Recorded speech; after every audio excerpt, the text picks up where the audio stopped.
నమస్కారం NS news కి స్వాగతం. నా పేరు ఉషా. ముందుగా ముఖ్యాంశాలు. వైసీపీ ప్రభుత్వంలో తిరుమల లడ్డు పవిత్రతను దెబ్బతీశారని, కల్తీ నెయ్యి విషయంలో బాధ్యులపై కఠిన చర్యలు తీసుకోవాలని కొత్తపేట ఎమ్మెల్యే బండారు సత్యానందరావు అన్నారు.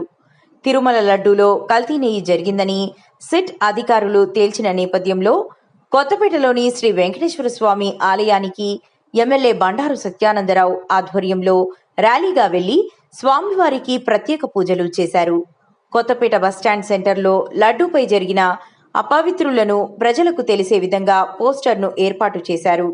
అపచారం జరిగిన నేపథ్యంలో ప్రాయశ్చిత్తంగా స్థానిక వెంకటేశ్వర స్వామి వారి ఆలయాన్ని ఎమ్మెల్యే శుద్ధి చేశారు.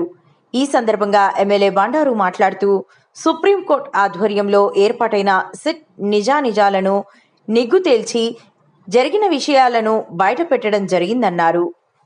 వైసీపీ పార్టీ హిందువుల మనోభావాలను దెబ్బతీసినటువంటి వైసీపీ పార్టీ హిందువుల మనోభావాలను దెబ్బతీసినటువంటి వైసీపీ పార్టీ జగన్మోహన్ రెడ్డి జగన్మోహన్ రెడ్డి జగన్మోహన్ రెడ్డి తిరుమల లడ్డు అపవిత్రం చేసినటువంటి వైసీపీ ప్రభుత్వం సమాధానం చెప్పాలి.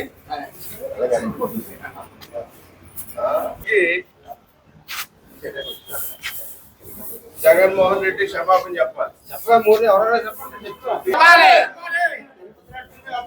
చేసిన జగన్ అపవిత్రం చేసిన జగన్ చెప్పాలి. భక్తులకు లడ్డూలు పంపి దోషులపై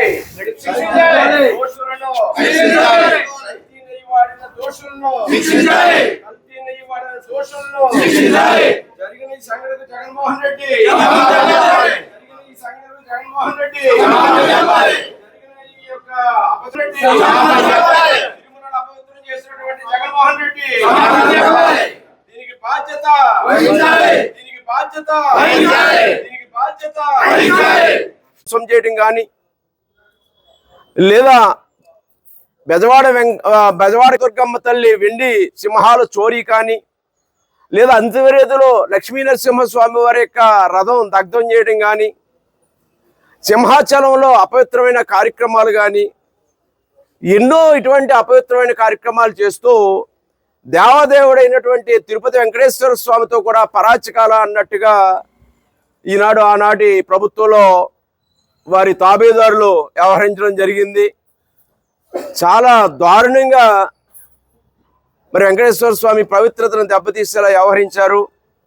దానికి ఈనాడు సిట్ దర్యాప్తులో నిజాలు నిగ్గు తేలే కాబట్టి దాన్ని తక్షణం దాని మీద తగిన చర్యలు తీసుకోవాలి. అదేవిధంగా వారు ఇప్పటికైనా పశ్చాత్తాపం చేసుకోవాలి.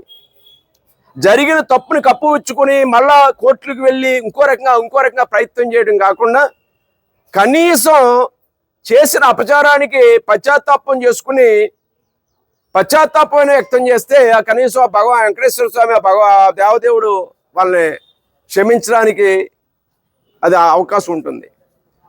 లేనిచో దీన్ని చేసిన అపచారానికి ఏ రకంగా వారు బాధ్యులు అవుతారు, ఏ రకంగా వారు శిక్షింపబడతారు అనేది ఆ దేవదేవుడైన వెంకటేశ్వర స్వామి చూసుకుంటారు. ఎప్పటికైనా పశ్చాత్తాపడి క్షమాపణ చెప్పాలని, మరి ఇటువంటి చర్యలు పునరావృతం కాకుండా ప్రభుత్వ చర్యలు తీసుకోవాలని కోరుతూ ఈనాడు ఈ సందర్భంగా కొత్తపేటలో శ్రీ వెంకటేశ్వర స్వామి వారి యొక్క సన్నిధిలో ఇక్కడ పవిత్రమైన ఈ దేవాలయంలో కొలువైనటువంటి ప్రాంతంలో ఈనాడు శుద్ధి చేసి స్వామివారికి పూజలు చేసి ఈ అపవిత్రమైన కార్యక్రమాన్ని ఖండిస్తూ కార్యక్రమాన్ని నిర్వహించడం జరిగింది. దీంట్లో పాలు పంచుకున్న అందరికీ ధన్యవాదాలు తెలియజేసుకుంటూ మరి సంఘటన తీవ్రంగా ఖండిస్తూ ఉన్నాను.